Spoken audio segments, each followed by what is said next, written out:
Welcome to a Healthy Living video blog at workoutmaster.com. This is Ruben. This is Aaron. Today we're going to talk about calorie counting. Let's do this one apart.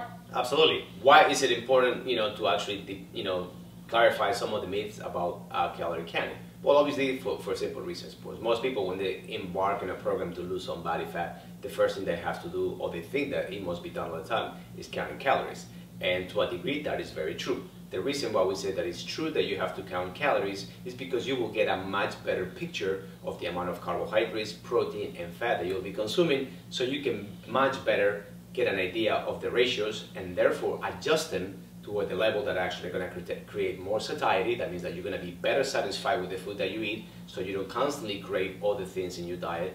And yet at the same time, you'll have a better idea of what numbers can you play with to adjust those macronutrient ratios, so you can actually feel better and get a better understanding of how your body reacts to body temperature, pulses, etc. Yeah, the biggest mistake people make when they count calories, they count overall amount of calories without really paying attention to how much fat, protein, and carbohydrates were in the calorie counting altogether. Yes. So if you count calories without counting fat, protein, and carb, you can just end up with, let's say, if you cut down to 1,500 calorie your diet, you might be all 1,500 calories coming from carbohydrate, and that's generally a problem. Now, if your body only needs 1,500 calories, and those 1,500 calories come from fat, protein, and carb in a good ratio, that's probably not that better of an idea. Absolutely, and let it be known that that ratio is going to be always individual to you. Without those numbers, you will probably don't have a basis where you can actually make, micro adjustments and fine-tune your diet to actually feel better.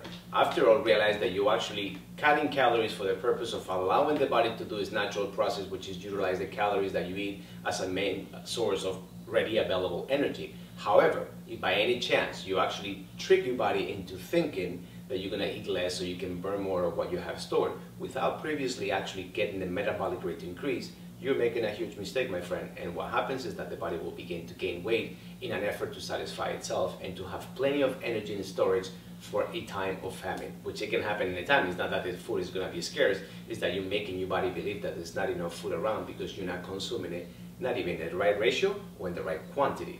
So the calorie counting is valid, it's just a matter of balancing.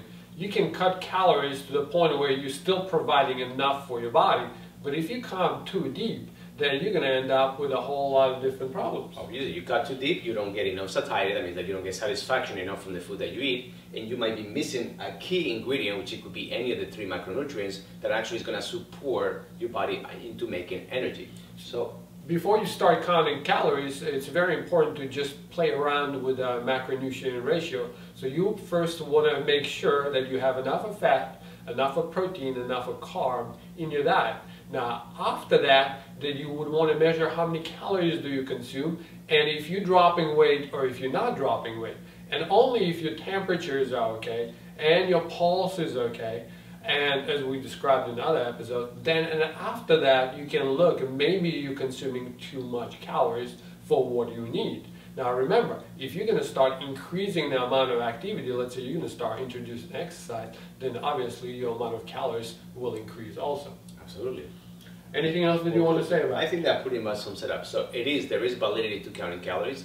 There is validity, because you'll obtain the number that you have of the macronutrients, and then you can actually begin to fine-tune it. Fine-tuning is the key to making your body function better, regardless of what anybody else tells you, what you have read about, dieting and whatnot, meats, fats, and just basically some stupid information. You need to fine-tune specifically for your own needs. What works for me or what works for Aaron might not be necessarily what works for you. And as a matter of fact, Aaron and I were very different in the way that we eat, obviously.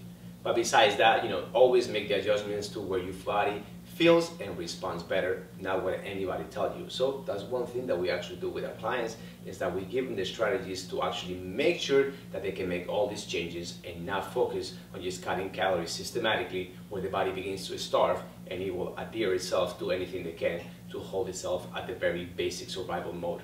Absolutely. Now, there's one thing that I'm going to add to this episode. I'm going to put a link underneath. We're going to include a food record sheet, Excel spreadsheet, where you can actually record it and put your calories in. That way you're going to know how much fat, how much carb, and how much protein you consume. That way you can calculate it for yourself. Anything else you want to say? There's also, adding to that, Aaron, there's plenty of actually, in Google, if you search calorie counters, there's plenty of, I think Livestrong has one where you can actually input the calories that you eat from whatever sources of food you eat, and it will give you a readout of how you're actually breaking down those percentages. So it doesn't have to be something tedious, or if you're not good with math or you just don't like to do it, to make it as easy as possible. So you hold yourself accountable for what you're doing and how your body is responding to it. That's absolutely true. Okay guys, so remember, your future looks better already if you share this episode with a family and friends. Their future looks better too. Thank you very much for watching, and until the next time. Take care, guys.